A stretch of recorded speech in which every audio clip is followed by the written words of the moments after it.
Tutakwenda kusoma kwa urefu Wakorintho wa kwanza mlango wa 10.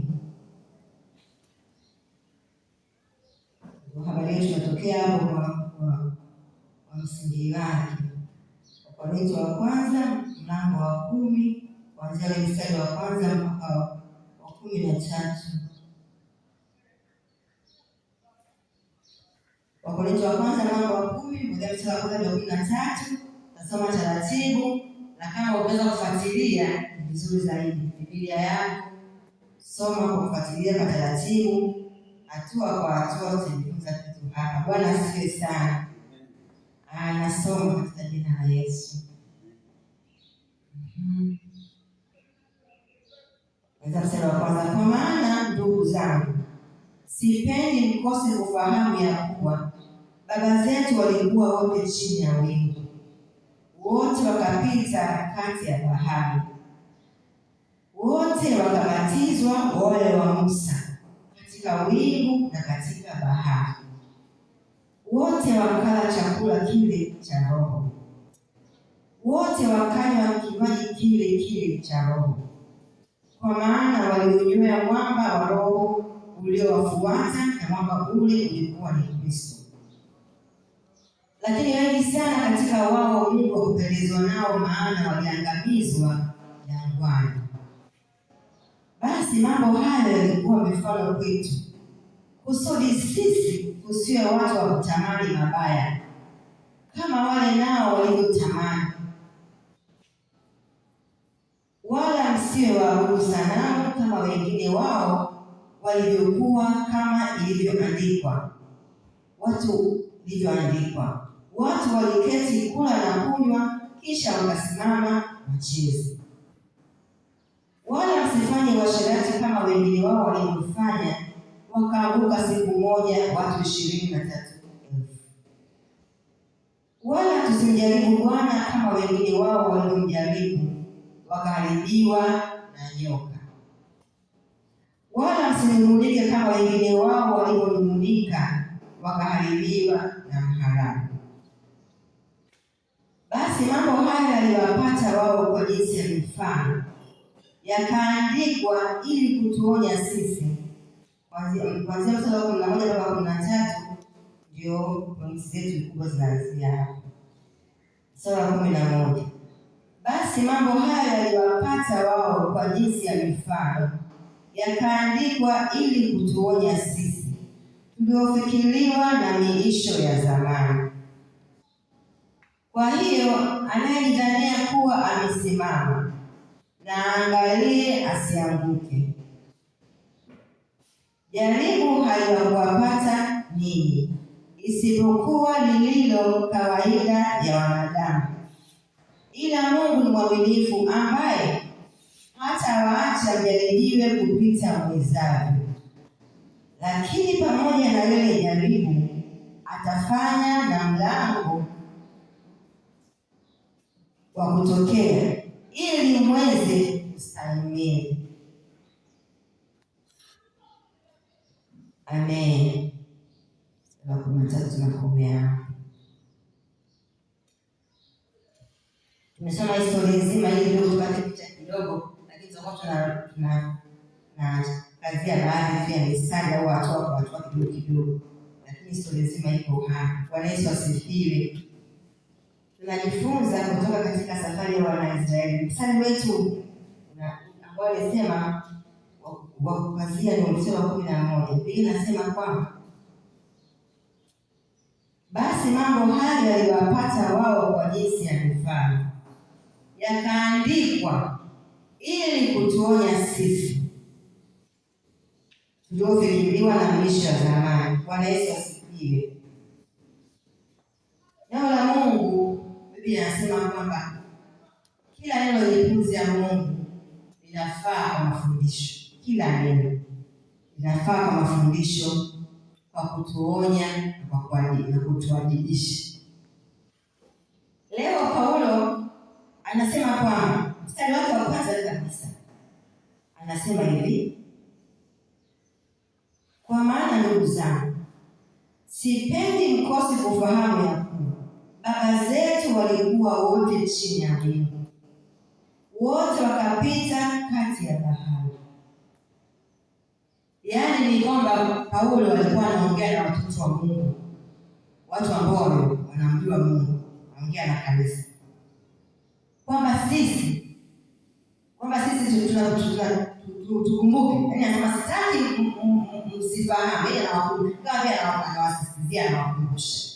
Natamani mjue kwamba wana wa Israeli wote walipita chini ya wingu la Mungu. Mimi nimetafakari kwamba alikuwa anahusianisha safari ya wana wa Israeli na maisha yetu, kwa maana ya kwamba anasema yeye aliwapata kwa mifano yatufundishe sisi, lakini tujue kwamba wale walikuwa ni wana wa Mungu. Wale walitembea katika wingu. Katika wingu ni katika uongozi wa Mungu. Kwa katika wingu ni kutembea na Mungu akiwa mbele yako. Tunakumbuka mifano ile kwamba Biblia inasema kabisa Mungu aliwatembea na wingu mchana, nguzo ya wingu, na mchana nguzo ya moto. Kwa hiyo Mungu alikuwa mbele yao na walimuona Mungu live. Sisi tunaona Mungu kwa matendo yetu, lakini wao walikuwa wanaona vingine kwa macho kabisa. Yaani namna ambayo binadamu tunafikiria kabisa, sometimes unaweza kufikiria kwamba mbona wale wana Israeli walikuwa vile, lakini Mungu alikuwa anaonyesha matendo ya nguvu na ajabu ya kimacho. Lakini mbona walikuwa na mioyo migumu? Mbona walikuwa wamejaa nguvu? Walikuwa hawajifunzi. Lakini Paulo anasema kwamba yeye aliwapata kwa jinsi ya mifano iliyotufundisha sisi hapa leo. Kwa nini wanaweza kwamba wana wa Israeli walimuona Mungu live, lakini walikuwa maisha yake. Sasa sisi ambao tunaenda kwa imani, ndio ikawa hata zaidi ya wana wa Israeli walikuwa wakifanya.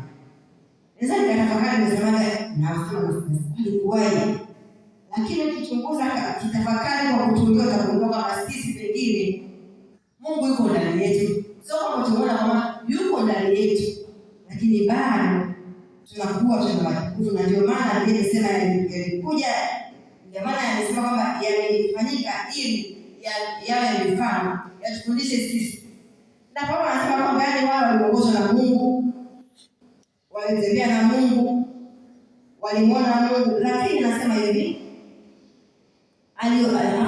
kwamba walitembea chini ya wingu, wote wakapita kati ya bahari. Cha kwanza anaelezea jinsi ambavyo Mungu alikuwa akitembea nao, akiwaongoza, akiwashika, usemo wa leo, akiwashika mkono hatua kwa hatua.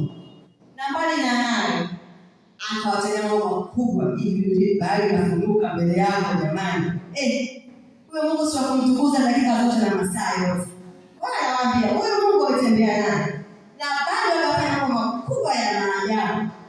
Lakini Paulo anasema hivi pale mbele, akasema hivi tena, anasema wote wakabatizwa, wale wa Musa. Kwa hiyo anasisitiza kwamba walikuwa wako na Mungu, sio wa mataifa. No, walikuwa ni wana wa Mungu, watu wa Mungu, wakiongozwa na Mungu kwa matendo makubwa kimacho. Lakini Paulo anasema hivi pale mstari wa 5, lakini wengi sana katika wao Mungu hakupendezwa nao, maana waliangamizwa jangwani. Bwana Yesu asifiwe. Paulo kuna kitu alikiona kwa watoto wa Mungu pale kanisa lilikuwa kichunga. Sijasoma kwa historia kule milango ya juu, pengine kuna story ambayo inatangulia, lakini kuna kitu alikiona akahitaji kuwakumbusha watoto wa Mungu, pamoja na Mungu kutembea nao na kubatizwa na kunywa kikombe cha Roho.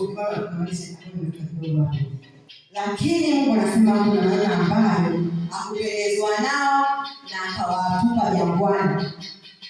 Kwa hiyo akawa kama vile anataka kuwakumbusha kwa mstari. Tukumbuke hili jamani. Sitaki msijue, nataka mjue kwa msisitizo kabisa. Walikuwa ni wa Mungu, lakini wale wengi wao hawakupendezwa nao. Bwana Yesu asifiwe. Kwa hiyo nikajifunza kwamba katika Ukristo wetu sisi pia watoto wa Mungu tumeokoka, tumebatizwa, Mungu yuko ndani yetu. Kuna wakati Mungu anakuwa ni mvumilivu sana sana. Yeye ni Baba yetu, anatenda mambo makubwa ya ajabu, tunayaona kwa maisha yetu, lakini anasema kwamba kuna wakati anakuwa pendezwi na sisi. Bwana asifiwe. Kwa hiyo Paulo anatukumbusha kuna mambo ambayo tunafanya Mungu anakuwa pendezwi na sisi. Sasa pale mbele kuna mstari mchache ambao nani anasema kwamba hawapendezwa na Mungu au Mungu hasemi kwamba hakupendezwa nao, maana waliangamizwa jangwani, maana mwisho wao haukuwa mzuri. Bwana asifiwe. Pamoja Mungu kuwabeba na kwa wale walikuwa wakikosea anawasamehe. Mungu anakosea wanasamehe. Chajabu ni kwamba ambacho nilikiona pia katika ile mstari, nimejifunza vitu vingi, lakini ambapo ni kimoja hapa nilikuwa nakumbuka kwamba walikuwa wanakosea. Wakikosea wanamwambia wanakosea, wanamoja kisha mmoja anamwambia Musa, tuombee kwa Mungu. Mungu anawasamehe, akishawasamehe anaendelea mbele. Linaibuka tena nyingine. Kwa hiyo walikuwa wasamehe, wanasoma mbele kama jinsi ilivyo leo. Sisi ndio tunatubu kila siku, kila saa. Mungu aturehemu, tutakasa, na Mungu ndivyo alivyo. Maana yalotokea zamani ni mifano ya sasa hivi, na kesho tutaishi sasa hivi pia. Lakini sisi mwisho wetu bado. Biblia inasema kwamba maana waliangamizwa. Mungu alihakikisha waliotoka Israeli na Misri waliona matendo makubwa ya Mungu. Alihakikisha wamemaliza kile kizazi chote. Kilikuwa hakikumbuki matendo makubwa ya Mungu, kilikuwa hakimtukuzi Mungu. Kwa hiyo Mungu Biblia inasema aliwaangamiza. Alihakikisha wale wote wameondoka katika kizazi kingine ambacho kiliingia Kanaani. Sisi leo Mungu bado tuna muda wa kutengeneza na Mungu, wa kuhakikisha wa kutembea na Mungu in such a way mwisho wetu usio mwisho mbaya, usio mwisho ambao unamchukiza Mungu mpaka hata atuangamize. Mungu ni wa rehema. Tunahitaji moyo wa toba kama waliokuwa nao wana Israeli. Bwana asifiwe sana. Walikuwa wanakosea. Wakishakuwa wamelivuruga to the extent Mungu adhabu imekuja kubwa sana, wakumbuka tuombee kwa Mungu. Lakini Mungu alitamani walinyenyekeze hivyo hivyo tangu mwanzo. Walijua kabisa Mungu tukiomba msamaha atatusamehe. Ndivyo Mungu ndivyo alivyo. Sisi watoto wake anatusamehe. Tuwe wepesi wa kutubu. Sisi tunakosea, lakini tuwe wepesi wa kunyenyekea mbele za Mungu. Mungu anapotukumbusha, anapolituma neno lake, anategemea neno hilo tulipokee, lituponye, lituadibishe na kutoka katika maangamizi. Bwana Yesu asifiwe sana.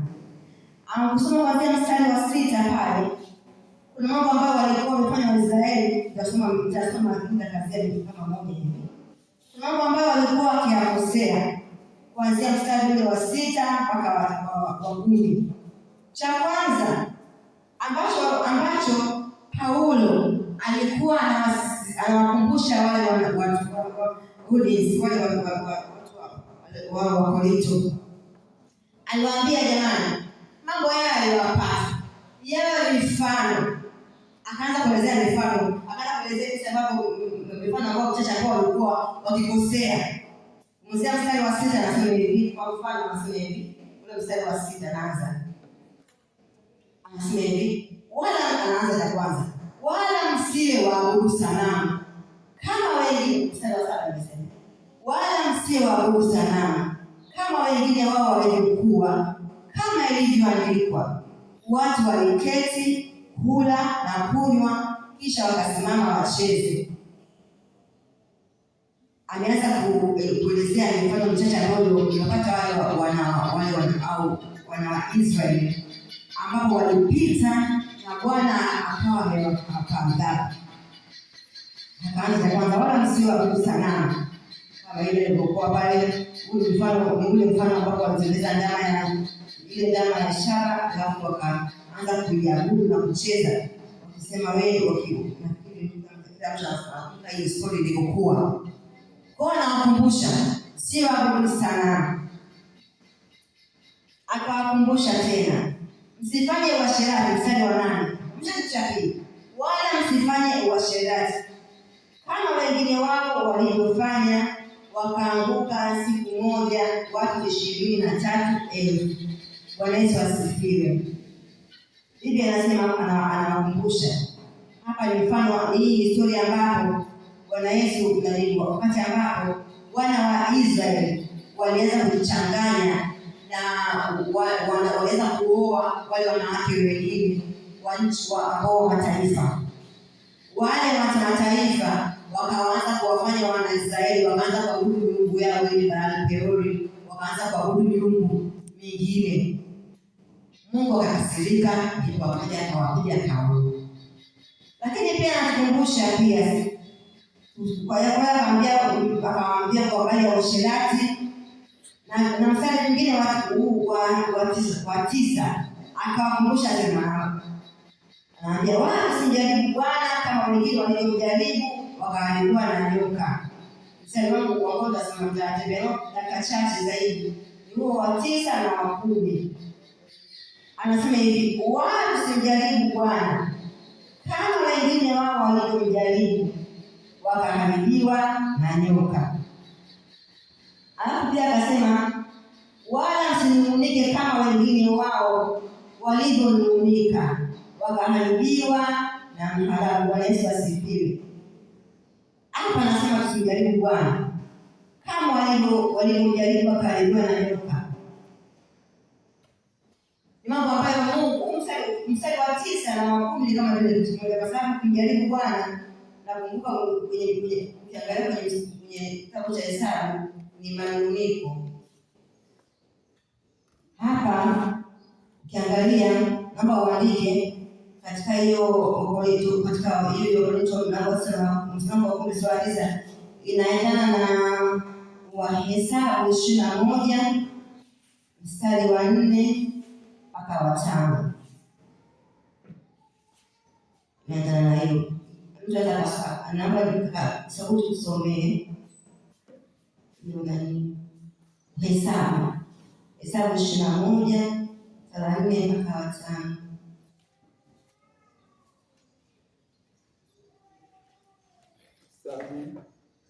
Naomba 21.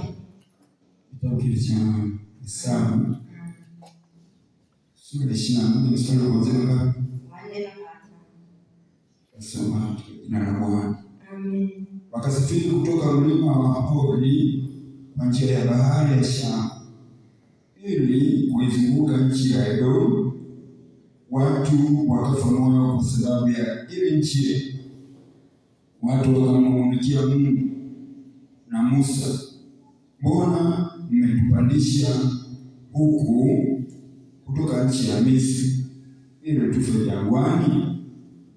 Maana hapana chakula wala hapana maji, na roho zetu zinakinai chakula hiki dhaifu. Amen. Tumetosha. Soma na hiyo Hesabu 16.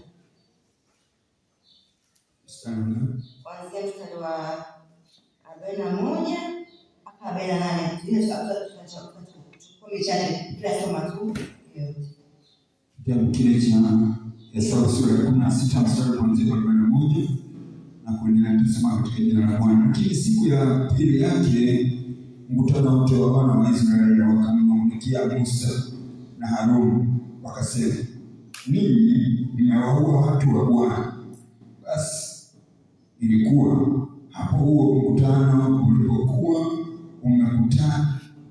umekutanika kinyume cha Musa na kinyume cha Haruni, wakaangalia upande wa hema ya kukutania, na tazama, hilo wingu likaifunika hema na utukufu wa Bwana ukaonekana. Na Musa na Haruni wakaenda hapo mbele ya hema ya kukutania, naye Bwana akanena na Musa na kumwambia, ondokeni kati ya mkutano ili niwaangamize mara moja. Wao wakapumuka kifudifudi. Musa akamwambia Haruni, haya, shika chetezo chako ukatie moto ndani yake, moto wa madhabahuni, kisha utie na uvumba juu ya moto, ukakichukue haraka wende nacho katika huo mkutano, ukawafanyie upatanisho, kwa kuwa ghadhabu zimetoka kwa Bwana, hiyo tauni imeanza. Basi Haruni akakishika chetezo kama Musa alivyonena, akapiga mbio akaenda katikati ya mkutano, na tazama, tauni ilikuwa imeanza kati ya watu. Akatia uvumba juu ya moto na kufanya upatanisho kwa ajili ya hao watu. Akasimama kati ya hao waliokufa na hao waliokuwa wakali hai. Tauni ikazuiwa. Basi waliokufa kwa tauni walikuwa 14,700 zaidi ya hao waliokufa katika jangwa la Kora. Haruni akamrudia Musa pale mlangoni pa hema la kukutania, hiyo tauni ikazuiwa. Amen. Bwana Yesu asifiwe. Ule mstari wa uliosoma ile Hesabu ya kwanza ya mlango wa 21. Biblia inasema hivi, wale watu wakanung'unika kwa ajili ya njia ile. Nilikuwa natafakari hapa kwamba Mungu aliwapitisha majaribu mengi sana ambayo tunakumbuka ambao wazee walipita. Hata lile ambao la kwanza la kukuta ule kijito chenye maji machungu. Yaani hapo ni wakati ambapo wana wa Israeli wametoka kuvuka bahari kwa ushindi mkubwa. Lakini walipovuka tu kidogo mpaka kutana kijito cha maji ambacho machungu, walilumunika sana. Nimekuwa natafakari kwamba Mungu kuna kitu alikuwa anataka kuwapitisha kule kwa makusudi. Nakumbuka wana Israeli pia anasema kwamba Mungu aliwapa mkate ili wajaribu. Mungu aliwapa ile mana, angalie utii wao. Aliwapa mana, akawapa na masharti, akawapa na condition. Akasema niwapa na wajaribu. Mungu anatembea na sisi akitamani sana yeye ndio kuabudiwa. Anauchunguza moyo wetu. Ndani kule kuna nini? Ndani kule kiangalie ili moyo wake umebeba nini. Tunajua hata Mungu alipoona Ibrahim baada ya kupata Isaka, moyo wake ukao umeanza sasa kumjengea kwa Isaka. Pengine kuna kitu alimsahau, yamkini. Kwa hiyo Mungu akamjaribu hakumtaka Isaka, lakini pia anasema alimjaribu. Akamwambia nitolee mwanao wa pekee Isaka. Mungu alikuwa ajabu na kujifunza katika haya ambayo yalipita. Biblia inasema Mungu akamwambia Ibrahim, sasa nimejua ya kwamba unanipenda. Alijuaje? Kwa sababu alikuwa anamjaribu aone mimi na Isaka ni nani zaidi kwenye moyo wa Ibrahim. Saa nyingine baraka zinatupaa kutoka kwa Mungu. Lakini saa nyingine Biblia inasema kwa sababu ya njia ile. Kila mtu ana njia yake. Bwana Yesu asifiwe. Kila mtu ana njia yake ambayo Mungu amempa kupita. Lakini Mungu anaangalia kule moyoni. Ninaamini kabisa wana wa Israeli walikuwa hawajifunzi, kwa sababu katika maisha ya kawaida kuna mtihani lazima upite. Kuna mtihani wa darasa la 4, kuna national darasa la 7, kuna national ya form 2. Yaani ni majaribio ya kipimo. Je, huyu mtu anafaa kwenda darasa la form 3? Ni kwa kiwango gani? Kama amepita kwa kiwango gani, asaidikeje huyu mtoto alipofika alikosoa kidogo tu, asaidikeje, kwa sababu wanataka kutoa msaada, wanataka tujifunze. Na kama hajaqualify basi, ikiwa mbali kabisa kama serikali kwa kusachia kabisa wao wanaeka, zikiwa hazijafika basi unakaa pale nasubiri na mtihani mwingine uweze kuvuka. Na ndivyo naamini kabisa Mungu ndivyo alikuwa akifanya. Yesu asifiwe. Walikuwa mtihani, kila kutokea mtihani wanaanguka chini. Katika masomo haya nilijifunza kitu kwamba Mungu anaangalia moyoni mwetu. Nani, yaani nafasi gani tumempa katika mioyo yetu. Tunakumbukaje pointi nyingine kubwa kwamba Mungu Mungu ni wa kuabudiwa. Mungu ni Mungu aidha shababu au kawaida. Anatamani ibada yake kwenye moyo ipewe nafasi vile vile. Na kama Mungu amempa mtihani lakini akaufeli. Kwa hiyo kwenye tukasoma story ya kuumwa na nyoka pale. Walikuwa wananung'unika, na hii point ndio ambayo imetoka, ndio ambayo bezi ya msingi wa ambacho nilisikia dada wimbo wa Mungu alimwacha kama Mungu, na wimbo alinipa huo wimbo wakati nafanya nilipa ni hasa kwenye swala la manunguniko. Lakini risala ambayo nimetembea leo ni nyingi. Tumeona sababu nyingi ambazo Mungu alipaka akakusha na Israeli akiwajaribu. Lakini hila manunguniko lilikuwa ni ambalo Mungu lilikuwa likiumiza sana. Naamini kabisa walikuwa wakipita katika mtihani, lakini walikuwa kila wakipita kwa mtihani bado walikosa kujifunza. Bwana asifiwe. Mungu anapokuja katika njia hii, tunasema pale kwamba walimuuliza kwa sababu ya njia hii, njia wawe na mambo mazito ambayo Biblia inasema kwamba dunia yetu inawadhiki, tujipe moyo. Yesu alishinda ulimwengu. Kwa hiyo kila siku kuna jambo la kupita na kuvuka. Kila siku yapo. Lakini wakati mwingine Biblia inasema kwamba anayashia hiyo ili tutafute Mungu. Sasa ile njia ile, Biblia inasema ile wanapata njia ile wakamtumikia Mungu na Musa, yaani wamesahau matendo makuu ya Mungu. Kwa hiyo nimeona kusema kwamba katika hiyo njia, Biblia inasema kwamba wakamtumikia Mungu na Musa. Kitu kilichopita pale jamani, Mungu alipita aleta malaika akawafyeka. Yaani ziko stories, ziko mapito ambayo walikuwa wakipita, lakini wanasahau matendo makuu ya Mungu. Hawakumbuki kabisa kwa Mungu alifanya nini. Biblia inasema hivi, Mungu alipowatoa Wanaisraeli kutoka Misri, alipowatoa tu yaani akasema tu, akawaambia itakuwa mtakapofika kwenye ile nchi, akawapa vitu vya kufanya, akawaambia mtamtolea pia mzaliwa wa kwanza, akawaambia kwamba mtakuwa mtakula mtakuwa siku 7 za kula chakula kisicho chacho. Anasema hivi, kwa sababu ili muweze kukumbuka Mungu alichowatendea. Yaani Mungu anatamani kukumbuka. Aligundua watu wamesaulifu sana.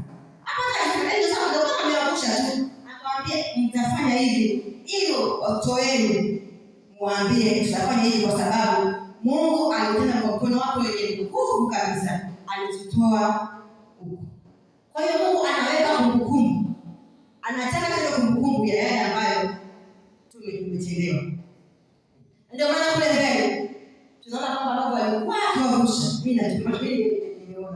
Nimetafakari kwamba katika manunguniko ambayo walikuwa wakidaumu, pale tukisoma pale katika ndoto la msingi, Biblia inasema alikuwa anawaambia watu msinungunike kama wengine walivyonungunika wakaliwa na haramu. Aliona kwa manunguniko kwa sababu ya njia Njia ile inaweza ikawa kama kundi, njia ile inaweza ikawa binafsi, njia ile inaweza ikawa kwenye ndoa, njia ile ambayo inakuwa ina machungu, ina mambo ambayo sio ya kufurahisha. Na sasa Mungu anatuangalia sasa pale anapita pale, tunafanya nini? Biblia anasema pale wale waliolika angalau.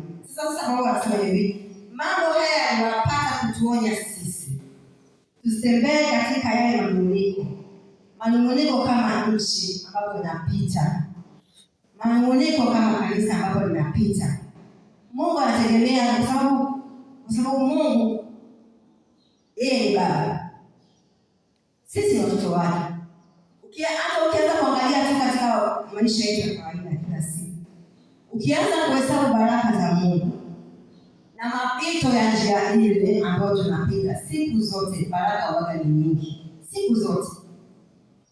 Kwa hiyo Mungu anatamani tuweke kumbukumbu ya mambo ambayo Mungu ametupigania kuanzia Biblia inasema hivi katika wa Zaburi, nafsi yangu umhimidi Bwana, wala usisahau fadhili zake zote. Basi wewe unataka kusema fadhili zake zote nazikumbuka zote. Yaani Mungu anataka tukumbuke zote jamani, zote. Hata kama ni ndogo, unapotamka ile ina ushindi. Ukiangalia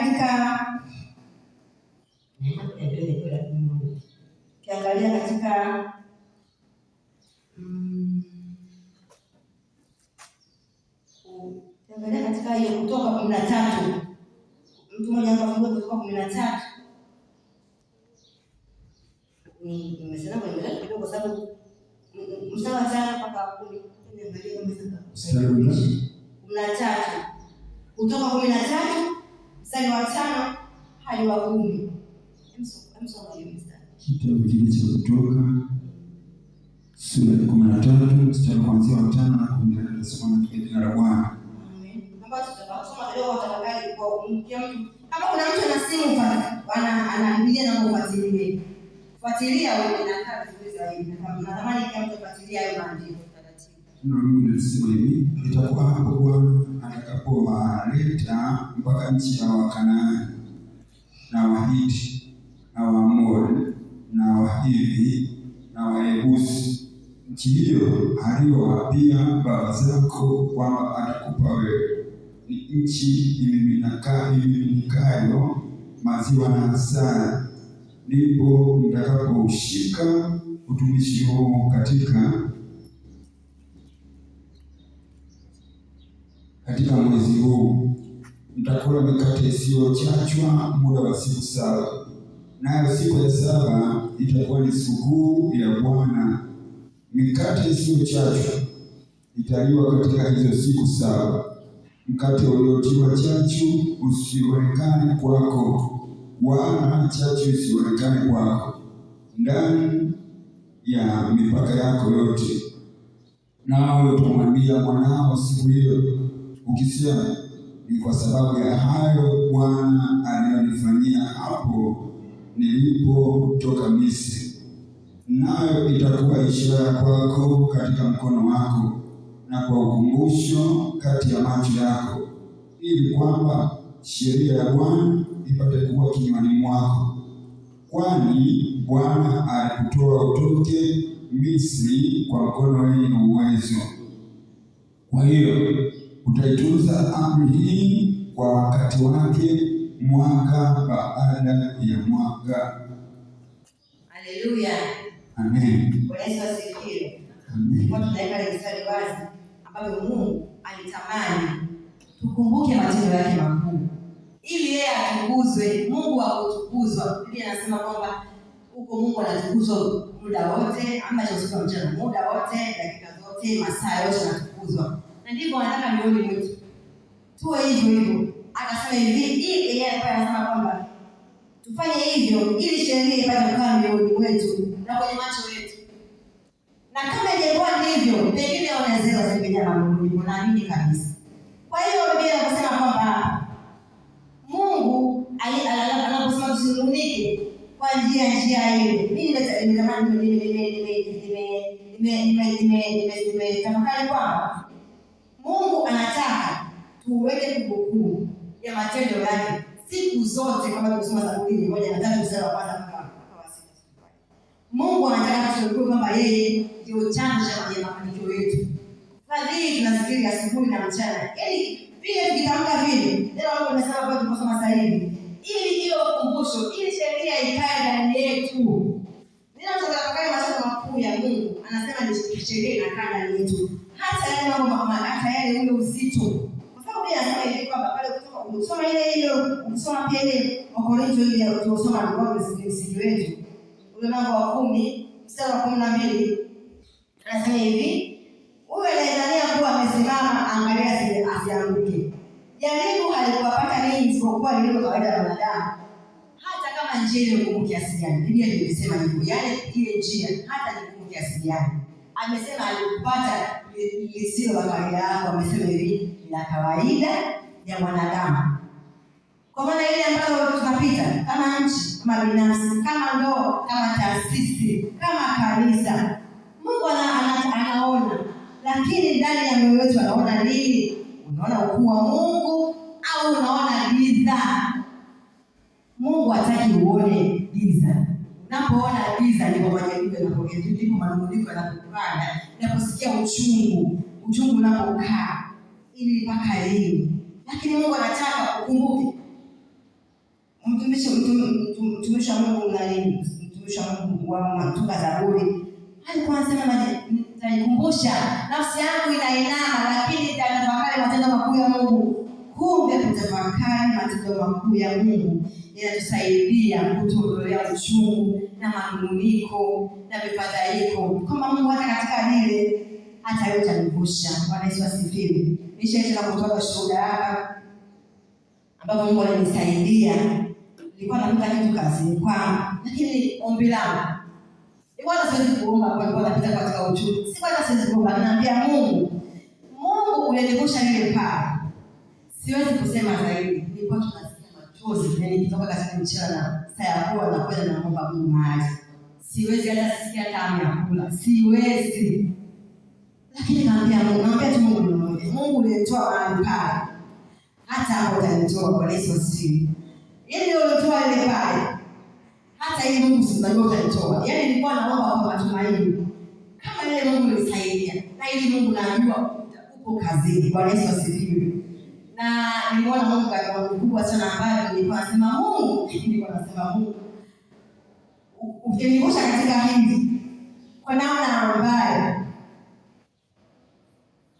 ambayo sijui, yani sielewi, kwa sitaki kutamka, lakini kwa naona ushindi mkubwa sana. Kwa kweli Mungu alishinda kwa namna ambayo natamka mpaka leo. Mungu nashukuru. Ulisaidia pale.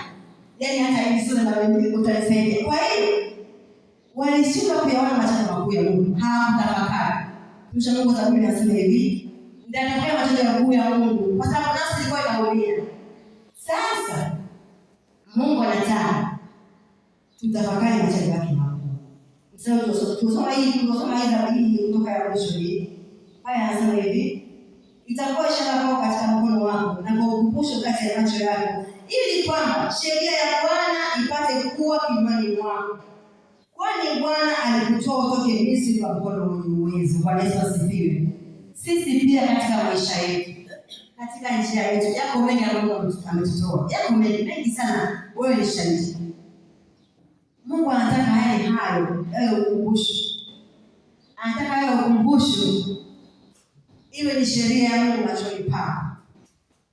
Ukiona uweza wa Mungu na ukuu wa Mungu ili uweze kuvuka. Biblia anasema kwamba jaribu alikuwapata ni mstari wa 12 wa Wakorintho wa kwanza.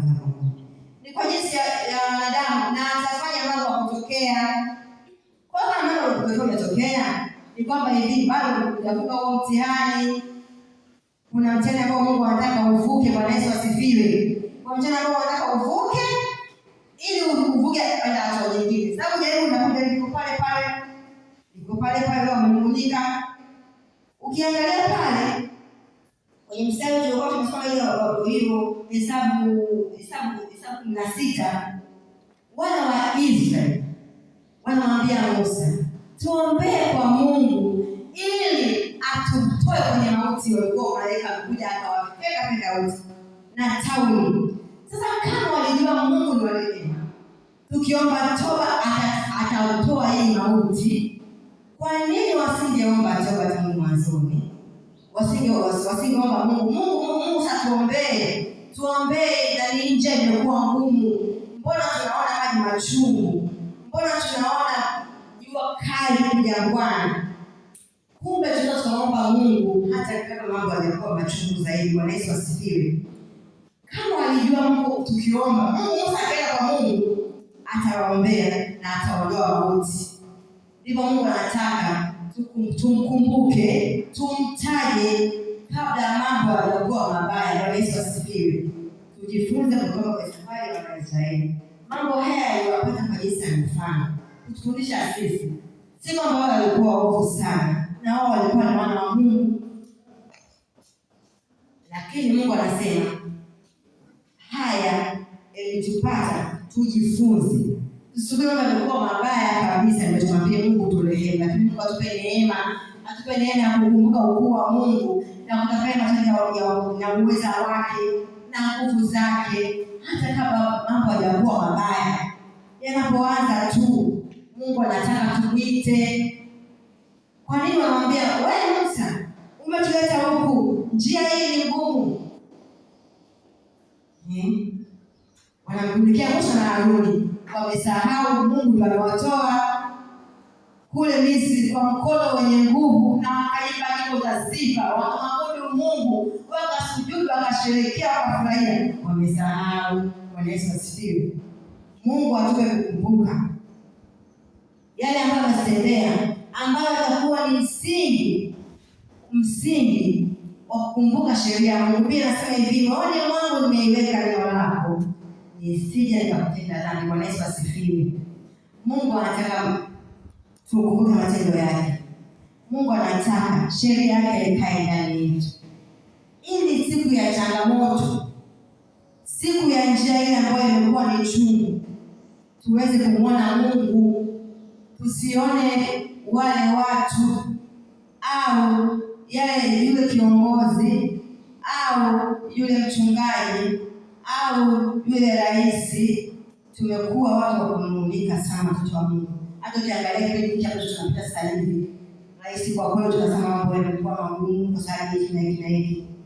Lakini pengine tukiamua kwenda kwa undani, tutagundua kwamba muda wa manunuliko ni mengi kuliko muda wa kuomba Mungu juu ya mambo ambayo yanaendelea katika nchi yetu. Mungu atusaidie sana. Tunajisahau, tunakaa kwenye vigenge, watu wanapoongea tunatia chumvi. Lakini pengine Mungu anataka tukumbuke wa Mungu alitutendea. Wakati dunia nzima imefungwa, watu hawatoki wala waingia, waende kazini, waende kanisani. Sisi wa Tanzania tulikwenda kanisani, tulienda makazini, hatukufunga shule, tulitembea na watu hawakufa. Dunia nzima imefungwa, kasoro Tanzania tu. Mungu anataka tukumbuke kwamba hata hili Mungu atatuvusha. Kama kuna kitu kimekaa masio mahali pake, basi mwambie Mungu. Bwana, tumwambie Mungu, uliyefanya kipindi kile, hata sasa unaweza ukafanya. Bwana Yesu asifiwe. Mungu anataka tuende mbele zake kama mambo yanakuwa magumu. Tumwite, tumtaje, tumwambie Mungu, unahusika na hili. Wewe ndio unatutoa Misri. Musa alikuwa anaogopa, akasema Mungu usimalize hapa, kwa sababu tuonekana wewe Mungu umeshindwa. Mungu ingilia kati. Na kweli tuombe Mungu. Biblia inasema kwamba Musa akamwambia Haruni, nenda mbio kwa chetezo usikaulize ngomba. Mungu ndo baada sana kukimbia kule ufanye kitu. Tunaona Mungu kweli ile maovu iliisha. Bwana Yesu asifiwe. Kwa hiyo Mungu anaingilia kati. Yupo kuingilia kati kwenye njia ile. Pia anasema wewe kwa njia ile. Njia ile ambayo tunapita mimi na wewe. Mungu anataka tusimulike, anataka tutoke twende kwenye imani kwa Bwana, ndani mwake.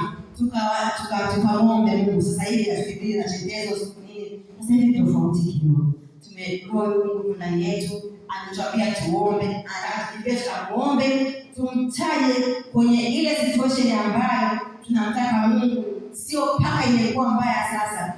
Kuna msemo mmoja anasema kwa maombi sio spare time.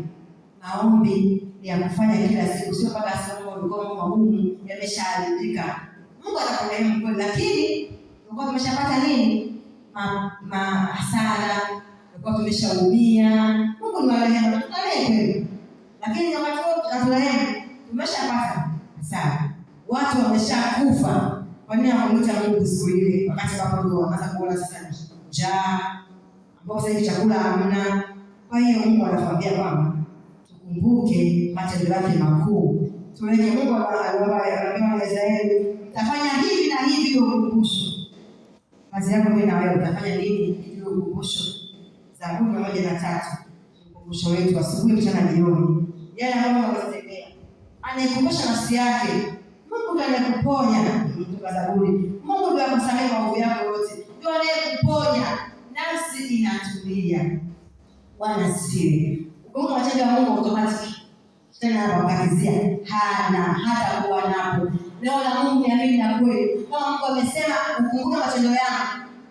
Kumbuka matendo ya Mungu ni uponyaji wa nafsi. Mungu mwaminifu na ndivyo ilivyo. Bwana Yesu asifiwe. Ndivyo amesema, ndivyo itakavyokuwa. Na Mungu tutaweza kutafakari kidogo kusoma hapa ambapo Biblia inasema kwamba Musa alikimbilia kule imani, akamwambia Mungu, naomba wasamehe hawa watu usiwamalize. Mungu ndiye rehema. Aliinuka akasamehe. Tutainuka tumwambia Mungu, haya mambo tumenung'unika, tumefadhaika, tumesubiri mambo yale magumu, ndio tuanze kumcha Mungu. Tulipoanza kumsikia, tulipoona kwamba Mungu yule alichelewa kuingilia kati, lakini Mungu anataka tumuite siku zote bila kukoma. Na amesema bila kukoma kwa sababu anajua kuna wakati kachelewesha, kuna wakati kitachelewa, kuna wakati kitakuja kwa ajili ya Mungu, sio kwa ajili yetu. Yaani Mungu yote anajua. Anasema kwamba yalipo aliyopata nini, ile ile kawaida ya wanadamu, naye atafanya mambo ya kutokea. Bwana Yesu asifiwe. Amini tu kwamba Mungu atafanya mambo ya kutokea. Sio wewe wala sio mimi, sio mwanadamu. Mungu mwenyewe ndiye anayefanya njia ya kutokea. Bwana Yesu asifiwe. Huo ni mstari wa 12. Anasema naye atafanya mambo ya kutokea. Mungu atupe neema ya kutafuta ya kusubiri. Huo muda wake atafanya njia mambo kutokea. Tusisahau tafakari matendo makuu ya Mungu, ndivyo alivyosema. Ili tuweze kumwona Bwana kwa wakati wake na majira yake. Maana ni Mungu wa nyakati na majira. Bwana asifiwe sana. Naomba tusimame. Karibu mchungaji.